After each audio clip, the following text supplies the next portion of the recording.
Hello and welcome to Tentsmuir Beach on Scotland's beautiful Fife coast. We'll see a bit more in a moment. We're here today to take a look at a fire lighting method we haven't used before. It's called the Dakota fire hole, and designed for conditions that are really windy. Obviously we don't have that today. It's also, and I know some of you will be thinking this already, designed for conditions where you've got a really solid base soil in which to dig the fire pit itself. We're going to take a look at getting around that problem as well. So stay with me and yeah, enjoy the scenery. It's going to be good today. As you can see, we're a little bit bereft of natural resources out here. There is wood lying on the ground, stuff that's been washed up, made it this far up the beach, but it's scattered.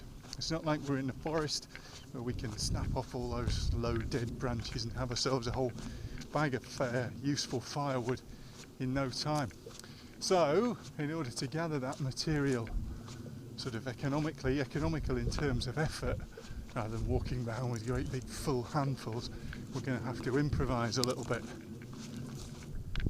Okay, just seen something promising. It's going to help with our foraging. I'll look over here. This old ton sack's going to come in handy.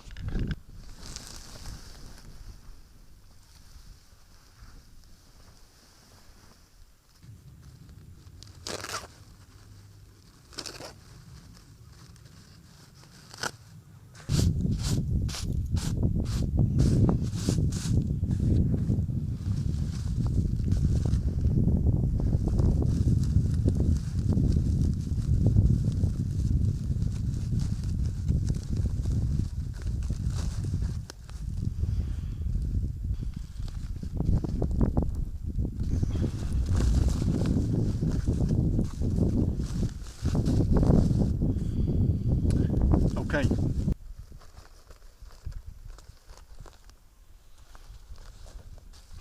Using a forage bag like this means that I can stash my kit at the location I've chosen for the fire, and I'm hands-free to go around gathering stuff. Like I said, it's pretty thin pickings here. It's some good twigs here, some good twigs there.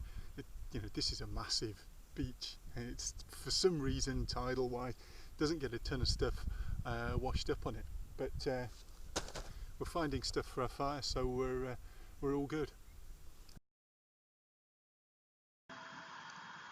So how does the Dakota fire pit work? We dig two holes. Air is sucked in through the one on the right, and the fire is burned in the one on the left, and we can hang our pot by whatever means right above it. The problem is always going to be the soft sand. We're going to look about how we can solve that in the next bit.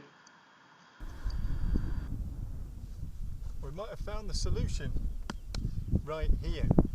Obviously once the sand gets warm, it's going to collapse inwards, the bridge part of it.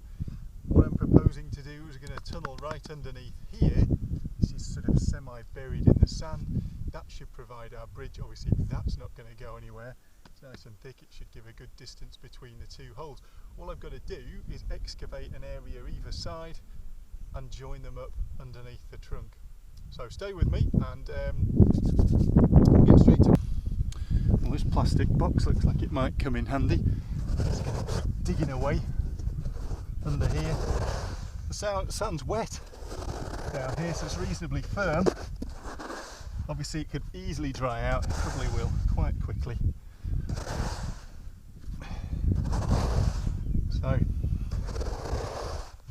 I will quite literally see you on the other side.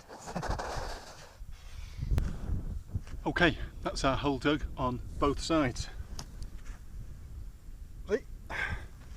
I've scraped away the sand all the way to the log because I don't want anything clinging to that to fall in later. This is going to be our fire side.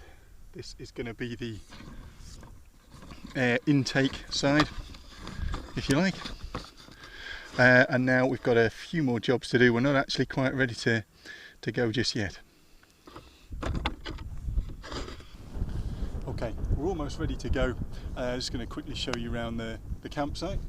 Here we've got our fire pit, Dakota fire hole, all dug out. You'll notice I've set the pot hanger up already. I'm fastidious about this. I always have that ready before I light the fire, because you don't want to be groping around for the appropriate sticks when you've actually got a fire that's burning. You'll just waste time, waste your wood even. Tea and tuna and some couscous, we'll come to that later, and water. Here's all the wood I gathered in our improvised forage bag. I'm going to grade that now, thin to thickest, wheat tinder bundle that I picked up here as well. So we're pretty much ready to go. I'm going to sort the wood and I'll be right back with you.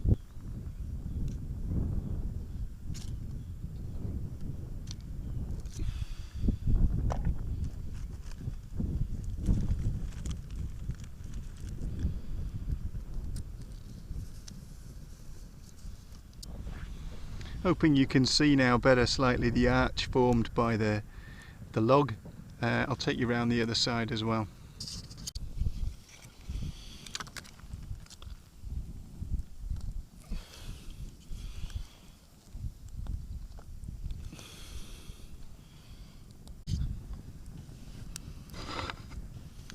Okay, that's actually the pot boiling nicely now.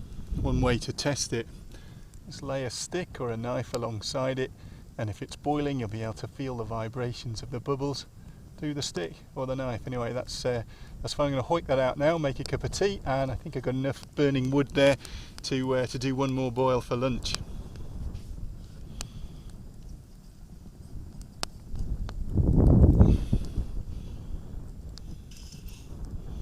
Time to introduce you to a close personal friend of mine, Ainsley Harriott, who may or may not inadvertently have developed the very best sort of camping outdoor snack that I've ever found.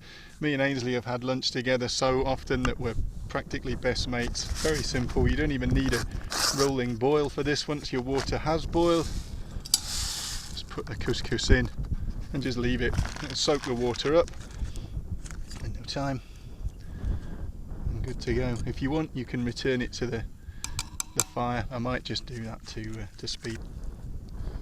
Okay, well that's been the Dakota fire pit. I hope you've enjoyed the video.